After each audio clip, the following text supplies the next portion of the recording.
श्रीराम समर्थ. ईश्वर प्राप्तीचा मार्ग, खरी तळमळ आणि संपूर्ण शरणागती.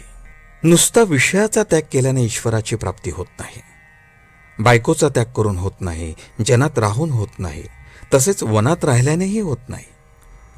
खरे म्हटले म्हणजे अमुक असे काही नाही की जे केल्याने त्याची प्राप्ती होईल. तसे असते तर साधू ओळखायला काहीच वेळ लागला नसता. संतही यापैकी काय करत नाहीत. काही प्रपंच करतात, काही वनात राहतात. म्हणून काय की अमुकच केले म्हणजे ईश्वराची प्राप्ती होते असे नाही. मग असे काय आहे की जे केल्याने त्याची प्राप्ती होते? तर त्यासाठी एकच लागते, ते म्हणजे ईश्वराची प्राप्ती व्हावी ही मनापासून तळमळ लागली पाहिजे. ज्याला अशी तळमळ लागली त्याचे निम्मे काम झाले. ज्याप्रमाणे मोठी इमारत बांधण्यासाठी तिचा पाया अगोदर बळकट असावा लागतो, त्याप्रमाणे खरी तळमळ लागली म्हणजे पुढले कार्य व्हायला फार अडचण पडत नाही. आणि हे व्हायला भाग्य लागते. तळमळ लागल्यावर सर्व भोगांचा त्याग करावाच लागतो असे नाही. आपण रामाचे आहोत असे आपल्याला मनापासून वाटले पाहिजे आणि त्याला शरण जाऊन आपण त्याचे आहोत असे वागले पाहिजे, म्हणजे मनाने त्याचे झाले पाहिजे. असे करण्याने आपला प्रपंच बिघडेल असे वाटते का? आपण नोकरी करतो त्यावेळेस अंमलदाराबद्दल चांगले मत असते का? तो आपल्याला मनाने आवडत नसूनही आपण देहाने त्याचे काम करतोच की नाही? तसे आपण मनाने रामाचे आहोत असे ठरवून देहाने प्रपंच करावा, म्हणजे प्रपंच न बिघडता उलट चांगला होतो. कारण आपण ज्याला शरण गेलो त्याला त्याची लाज असते. विभीषण रामाला शरण आला तेव्हा त्याला मारून टाकावा असे बाकीच्यांनी सांगितले.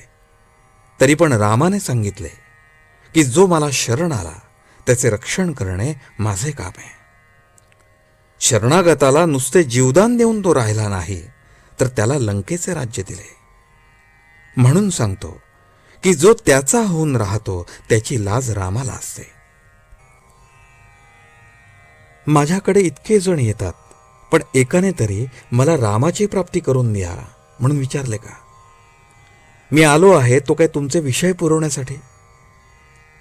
समजा एक जण चोरी करायला निघाला आणि वाटेत त्याला मारुतीचे देऊळ लागले. तिथे जाऊन त्याने मारुतीला नवस केला की मला जर आज चोरीत यश आले तर मी तुझ्या देवळावर सोन्याचा कळस चढवीन. तर आता सांगा त्याला मारुतीने काय द्यावे? त्याने त्याच्या नवसाला पावावे असे तुम्हाला वाटते का? जर नाही तर तुम्ही विषय मागितले आणि मी दिले नाहीत तर मला दोष का देता? आपल्याला नवस करायचा असेल तर असा करावा की मला तू ज्या स्थितीत ठेवशील त्या स्थितीत आनंद म्हणजे समाधान राहावे आणि दुसरे काही मागण्याची इच्छाच होऊ नये. आजचे बोधवचन. साधकाने शक्य तितके कर्तव्य करावे आणि मग भगवंत किंवा गुरु पाहून घेतील असे म्हणून आनंदात राहावे. जानकी जीवन स्मरण. जय जय राम.